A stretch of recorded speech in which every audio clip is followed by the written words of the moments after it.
All right, here we go. 30 minutes. One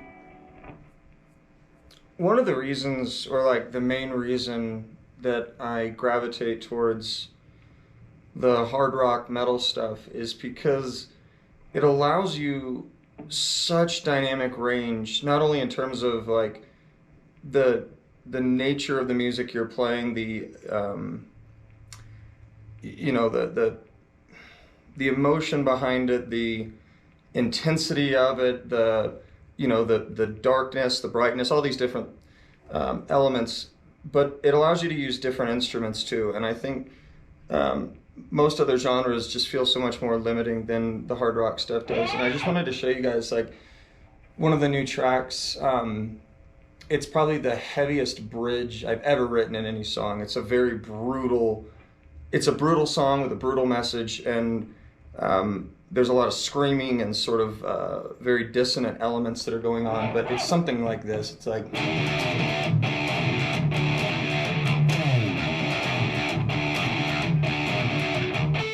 something like that, and it's like repeating that riff as then other guitar parts are building. And then I think it does that like, I don't know, 3 times through, which seems weird. You would think it'd be oftentimes like 2 or 4, but in this case it's actually 3. And then it does a hard stop after this really gnarly scream buildup, and it lands on, and again, bear with me as I try to remember, but it lands on some like very light piano breakdown. So it comes like literally out of that hard stop, and then it goes like...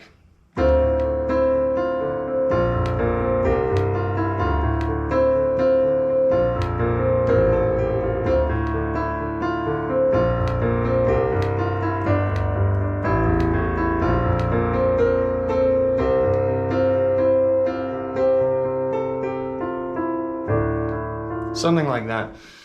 And it's so cool because it's like, it's a little bit theatrical, I guess, which I'm totally good with, but it just, again, like the dynamic stop, start, and the energy build and the fury and the aggression and the intensity to just be able to cap something like that and then lean into just a really pretty piano piece. It's why I'm like so attracted to the genre, and why I so love creating music inside of it, is because if done correctly, I think you can just get these incredible pieces of music, yeah, with really any instrument that you want. So anyway, I just wanted to show you guys that. It's a little snippet. Like I said in the last video, at some point I'll open up a session, show you guys kind of top down what's going on, and then actually play through like the rhythm guitar part, the octave guitar part, the lead, then show you the keys and then the vocal stacks, and like go through those in levels of detail that I guess I've never done before. So anyway, just want to make sure this is still recording. Sorry, my I don't know why it's not charging. Anyway, I think I'm kind of in frame here. All right, so where are we? Where were we? Those are big questions. Where are we? I wanted to sort of part 2, follow up, finish, whatever. What I was talking about yesterday with tree beavers. I actually got one of my tree beaver shirts on here. It's super wrinkled. I'm just a single guy in a house with a couple dogs. I don't think I've folded laundry. I don't think I've folded laundry once in my life. So I basically just live out of like a dryer pile of clothes, and if I need it to be non-wrinkly, I just throw it in the dryer for 5 minutes. You know, like a grown-up. So I went back and watched the video I did yesterday, and because I'm not editing these, I thought that was like a relatively decent synopsis, though much of it seemed fairly incoherent in my opinion. But I think you get a general idea of what Tree Beavers is, you know, the duration of time, 10 or so years officially in business, with the build-up to that being sort of the side hustle, whatever, you know, for 4, 5, 6 years leading into it. And just how, you know, difficult many of the seasons. I mean, I could do 30 episodes on all of the nuanced details of kind of, you know, some of the intricacies of those stories, but I think that was a pretty okay encapsulation. And so what I wanted to talk about today is how Tree Beavers, how that business startup has become the engine that fuels the Fire Follows project in almost every way. And there's two ways that it does that. The first of which, and I knew this from the start of the company, though I didn't know what direction everything was going to go, was that even though there's a lot of intense demands that get placed on anybody that runs a small business, and I mentioned this yesterday, it does afford a lot of flexibility with time, and freedom with time. And so even though it's sort of a 24/7, I've got to be cognizant of it and present and with it. I also, because I can make my own schedule, can really lock into the studio for longer stretches of time than I otherwise would be able to with just a normal 9 to 5.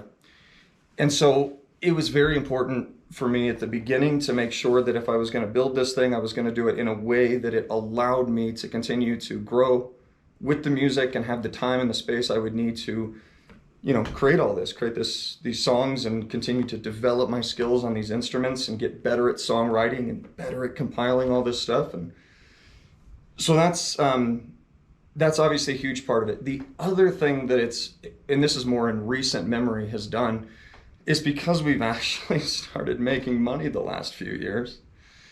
I'm now able to use the profits from Tree Beavers to really subsidize the music in ways that I hadn't anticipated on having to do. The music industry 10 years ago, was still in a position where a relatively unknown band could, a term that everyone likes to use, get discovered. I guess maybe you could find instances where something like that would happen today, but with the way the internet works and the way TikTok is kind of moving and reshaping everything,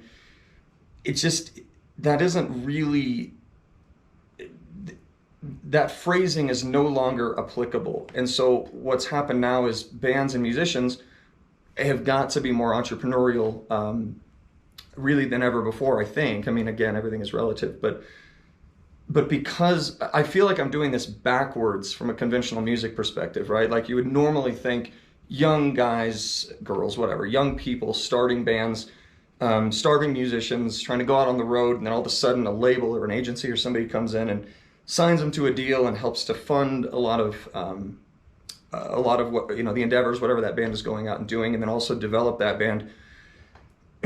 Because of the way the industry is now, and because of the life that I've sort of set up for myself, I can use the profits from this logging company that I've got to do things like what a record label used to do, right? Like all the recording is done in my studio, but I've invested tens of thousands of dollars into this studio. I mean, the gear that I've got is 10 out of 10 top level stuff. And so, instead of a label, giving a band a budget to go and record, I've essentially set up, in-housed that element of it. As far as like the marketing stuff, same thing. I mean, traditionally a label or some other group would put out an album, and then they would be the bank that was funding and doing a lot of the marketing. And I do the marketing, right? Tree Beavers pays for the marketing. With this tour, I mean, I don't want to say the numbers. This tour that we're going on in spring of 23, it's only a few weeks. I'm going to spend an obscene amount of money on this tour and make zero. I mean, what we'll make is any t-shirts and merch that we sell, right? And then if there's other creative ways that I can find out, or if anyone's got any ideas, I'm always open to suggestions. But basically, again, this is an investment to try to get on the road and start developing some of the relationships that are exclusive to or heavily concentrated in that network. And it's going to be insanely expensive, to the point that any rational person would, do I really want to take this money out of, this company that I've worked so hard to get to the level it's at, where it's making the kind of money it is? Do I want to just pull that out and just throw it's just always thousands and thousands of dollars, no matter what it is, the mixing, the production, now the touring, any of the music marketing, all the stuff, the lyric videos, the music videos, every element of it. It's incredibly expensive. And I literally, I couldn't do it unless I had this company that is now generating more income than I ever thought I would be making. And again, I'm able to use that to fund all this stuff. And so I just think of the way the industry has shifted over the last few decades.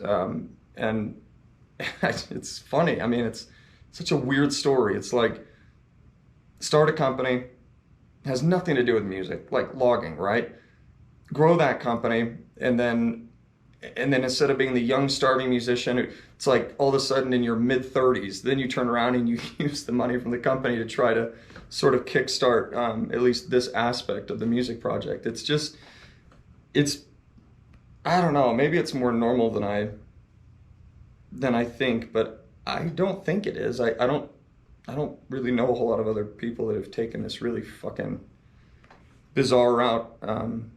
But I think it'll become more typical as the industry continues to, or I shouldn't say continues to, but if it sort of stays in this sort of constricted state that it's in right now, yeah, there's just not as much room at the table as there once was, and so yeah, it's tough to break through and break into it. But anyway, I didn't really touch on that yesterday. Obviously, I was trying to sort of cover what the last 10 or so years has been like with the company and how it grew, and so I just wanted to talk about, more today, the way that company relates to the Fire Follow stuff and what it has allowed me to do and what it's currently allowing me to do and what I expect it to continue to allow me to do in terms of essentially, with zero label support, no agencies, no management, nothing. It'll just be me and my band that I bring out on the road, and then rely on Tree Beavers to continue to fund this thing for as long as I possibly can make it work. And the goal ultimately at some point, of course, is for the music to somehow make enough money to at least cover the costs of making music and touring. And I mean, it would have to at some point. I couldn't just keep pouring money into it, arbitrarily or with no end in sight. So like, there is a shelf life to this kind of thing. And trust me, people talk about all the time how they'll say, like, record labels are dead, and artists and bands, it's all about the DIY and the indie stuff. And trust me, I totally agree. 100%. You've got to DIY indie, as much as you possibly can. But I will say this: when I look at the bands that I grew up listening to, many of them are still like the main bands in this genre, right? These are not like new, and there's a lot of data on how poor new music is doing compared to music from decades past. I mean, most of the Spotify listens are not coming from new music. Like, I want to be careful here. It's a vast minority, if I remember right, of Spotify listeners that are actually listening to music that was released within like the last 5 years. Like, the vast majority, I think, is 5 years or older, which is so bizarre, but in some ways makes sense. So yeah, anyway, what I was getting at is that is not my timer, that's a phone call. I was like, that went way too fast. Yeah, I do, despite the fact that it's easy to shit on record labels and everyone wants to say you don't need them and all this stuff, like, I will say, if anyone ever needed one, I do. Like, trying to do all this independently and solo, literally just me and it, like, it's brutal and it's exhausting, and it's yeah, again, there's a shelf life to this. And so if there's any labels listening, I sure could use your fucking help. But I don't buy into that so much, that the labels are absolutely, good for nothing. You don't need them. And all the bands that are doing huge things, that are touring really successfully, they're not, other than very rare exceptions, they're not doing it independently. They have labels, they have management groups, they have agencies that are doing their jobs, right? These are people that are pros and they're experts in their fields, and they know what they're doing. And the bands are still working their ass off, but there's a difference between wearing a few hats and wearing 100 hats, right? I mean, at some point you've got to focus in on the music and really maximizing that side of it, the live performances. And again, there's always going to be, especially with social media, other elements. But yeah, for now, the Fire Follows record label is Tree Beavers. Tree Beavers Records. I've never said that out loud before. It sounds hilarious. So anyway, yeah, that's just really what I wanted to emphasize today. Was, I think yesterday at least well enough. I hope so anyway. Kind of summarized what Tree Beavers is and how it ended up where it is right now. And then today, I just want to emphasize the way that it relates to the music and the things that it's now allowing me to do. You know, when I look back and evaluate, as I've been trying to tightrope this for the last decade with full force music, full force Tree Beavers, and I look at where it's at now, and it certainly didn't go perfectly, but it's now got me in a position where I feel like I can use it to do a lot of things there's no way either of us would be able to do, purely from just a monetary standpoint. I just have more money now, clearly, than I did when I was 20 years old, but more money now that I can put into this than I ever imagined I would. And so I'm going to use it. It's a bitter pill to swallow sometimes, to spin the way that I feel like I have to on this stuff to get where I'm trying to go and to get the music out to as many ears as I can.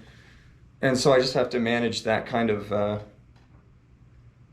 what can be a bit of a sinking feeling at times. But again, it's just, if at any point I don't believe in the music fully, then I don't think I'll want to throw money at it the way I'm committed to doing right now.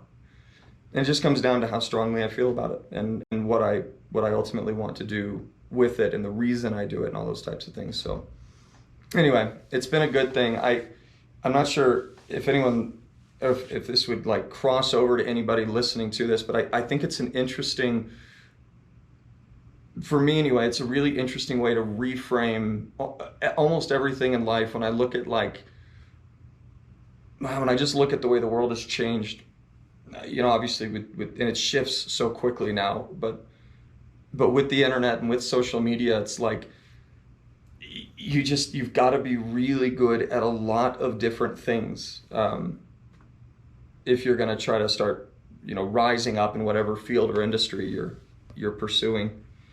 And then as far as like other musicians, I was talking to one of my buddies earlier that I've known for many years, and he hit me up about the tour and asking some questions, and been holding on to this Jolly Rancher for like 20 minutes. Because of my prosthetic vocal cord, my voice dries out like really, really fast, and so I have to, I don't know, probably drink maybe like 1 million gallons of water a day, something like that. And then I constantly got to have like Jolly Ranchers or I don't know, mints or cough drops or something just to try to keep some moisture on these poor little vocal cords. But anyway, I was talking to one of my buddies, and he was helping to remind me of how rare this is, at least from he's very much immersed in the music industry, has been just as long as I have. And he just was saying, he's just like, man, it's really cool because he's been with me since aware of the Tree Beavers thing since the beginning. He's like, it's just incredible that after all those years of grinding through and, facing basically multiple kind of bankruptcy type positions and somehow surviving it and growing out of it and pivoting and now ending up here where, it's not like it's, it's just good. And it's one of those things I could have never anticipated. But I guess what I was going to say is for other musicians, I mean, I feel like if you, sorry, I'm going to choke on that damn Jolly Rancher I just talked about. If you talk to other musicians, that some of the things I'm talking about right now about the industry, and that's just a quick overview, like, most musicians are really frustrated for obvious reasons. There doesn't seem to be a good path to get where a lot of them are trying to go. And I don't know what this path I'm on is, but if anyone's listening, like, I guess this is an option, is like, make money with something entrepreneurial completely unrelated to music. And hopefully you can do it faster than I did it. Hopefully it doesn't take you this long to get to place where you can use it to fund the music. But it's just, again, it's such a backwards way of doing this in terms of what would be considered conventional.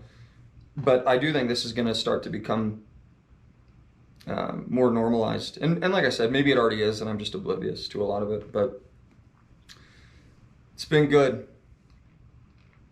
I think about the way that, like, a lot of the, like a typical day, like especially if I wake up and I've got, it's like lyrics or a melody or maybe a guitar piece or something, and I'm working on a song, and I've just got that, whatever you want to call it, right? That like moment of inspiration or something, and I'm just very like, I feel in that flow state. That's by far the best way I could describe it, where I can just get the studio turned on, kind of dial in tones, and I'm just like in a frame where I just want to track, for 24 straight hours, right? Uninterrupted. And I just can't tell you how many times like I'll start that process and boom, laying down guitars or vocals, whatever it is. And I'll get a Tree Beavers call, and it could be anything. It could be like a client that we've got, one of our builders, or even, whatever, a residential client, and they'll need us to come look at a project, or they've got a question on something current. And so it's like, here I am in this highly creative space where I'm trying to just, use as much of my brain as I possibly can at one time. And, there's nothing else on my mind. It's so in the moment, and then boom, the phone rings. I've got to pick it up, and it's like this reality shift where I'm talking to somebody about hydraulic fluid, right? Or like, whatever, client's frustrated that somebody drove over a certain part of their property and it left an imprint from like one of the tracks on a machine.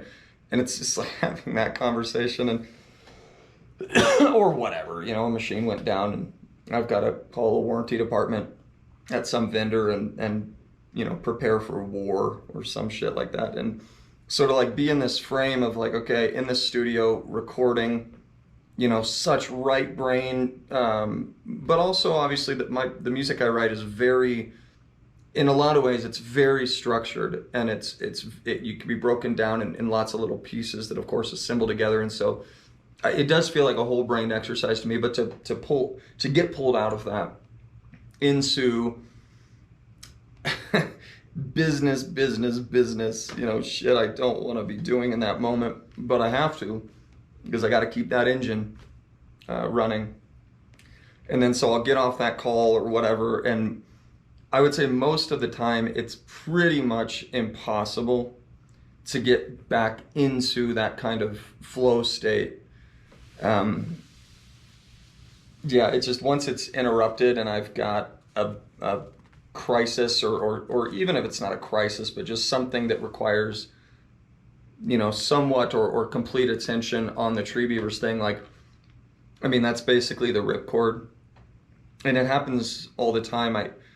Again, it's the way this thing works, the way I've got this set up, where I've got to, for the time being, keep that thing going so that I can keep the music thing going. And maybe at some point, obviously the goal would be, whether it's through a label or an agency or a management group, that someone comes in and they've got the resources and the networks in place where they could help me out, where I didn't have to wear literally every single hat. But that isn't the case right now. And so we're going to keep the Tree Beavers monster going and blowing and growing, and it's gonna keep cranking just like it has, and I'll be able to use it to continue to pursue and fund this thing that I love, and I have such a calling for and life purpose in doing. So, like I said, I just wanted to sort of touch on that, because it's a cool story, it's a crazy story, it's been a gnarly, unexpected journey, but the entire reason for it, in almost every way, was so that I didn't have to pump the brakes at any point on the music stuff, and in those early years of the company, like the first year we ran it, I hadn't even started getting my voice back yet. So the music actually wasn't a variable in the beginning. but it was pretty early on. It was within like the first year or two of the company, you know, the LLC being set up and us doing it for real, that I'd started working with Gail, my vocal coach, who ultimately helped me to get it back. And so once that happened, that was when I realized, okay, we got a good thing going here. I can't lose this, because if I lose this, then I'll lose the time flexibility I have to be investing so much into what I was doing with my voice at the time. So yeah, became apparent pretty quick. Like, don't fuck this thing up, right? Like, and I almost did a lot, because yeah,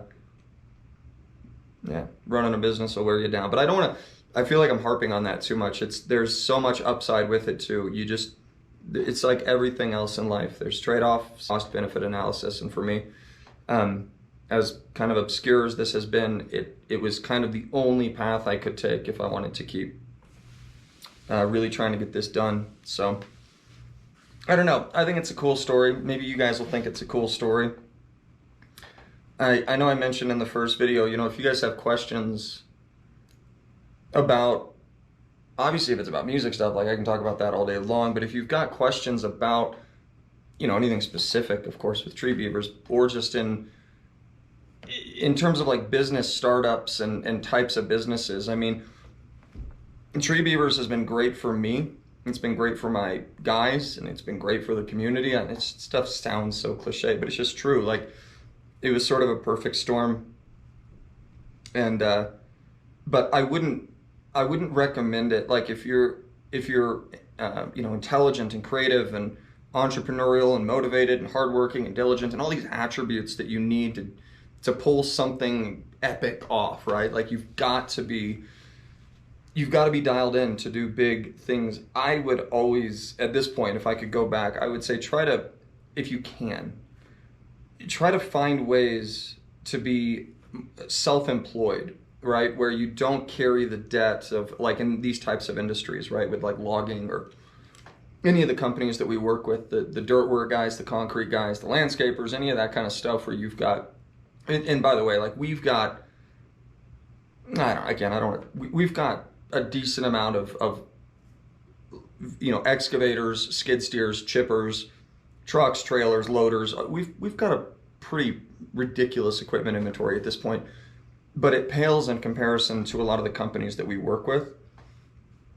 And anything that's like heavy equipment related is brutal, because all heavy equipment does is try to break all the time, and it is successful. And yeah, fighting with service shops on warranties and things is like, I mean, it's hell. So that's one thing. The other thing too is, you know, employees are, especially in 2023, just ask, you'll, and everyone hears it all the time, ask any employer. The number one gripe is, well, they'll say something like, I can't find any good help. I've been fortunate that, and I've always made sure that, at least I try to always pay, you know, all of my guys well above market value, because I think it pays off in the long run. You know, if you can make it work financially, just pay as much as you possibly can, and you'll always have the best guys working for you, right? Like, you cannot be myopically focused or short-sighted in this kind of industry. You've got to be willing to lean in a little bit so that you reap the benefit of bringing in the best team that you possibly can. Now, that's true of everything, right? That's not just this type of industry, but what I'm getting at is when you think of like a business like a logging company or a land clearing company, you've got a lot of machines, a lot of debt, a lot of liabilities, a lot of vulnerabilities, and then you add to that an additional layer of trying to find employees. There's just a lot there, and there's a lot of things that can go wrong. So if you can start a business that's more, I don't know, there's a lot of YouTube businesses. I'm not sure how many of those are even very legit, but if you can find ways to be entrepreneurial, start your own business, or you know, be quote unquote here self-employed, without having to take on debt from, you know, facilities or equipment or things like that, and then if you don't have to hire guys, you know, a lot of guys will do the subcontracting thing. That's certainly an option. I would always steer more towards that direction. Again, there's pros and cons to that, but the guys that I know that have been successful doing stuff like that, when I tell them the stories of what I've had to deal with this company, I mean, they're just like that. I mean, that's insane. Like, we don't do any of that shit. And they picked different models, different industries, different things. So anyway, I don't know. Again, these videos, these little vlogs, podcasts are very unscripted. I almost don't want to go back and watch this because I feel like that one might have been just as, if not more, incoherent than the one I did yesterday. However, maybe it was interesting. Maybe you learned something. Maybe you didn't. Who cares? We're all gonna die anyway. Just kidding. Not really, we are. But all right. Well, drop me a comment or a question or anything in the place where those go. And then we'll do one of these again tomorrow. I'll think of a good topic. At least I'll try to. And then I'll say words at your face then tomorrow. Deal?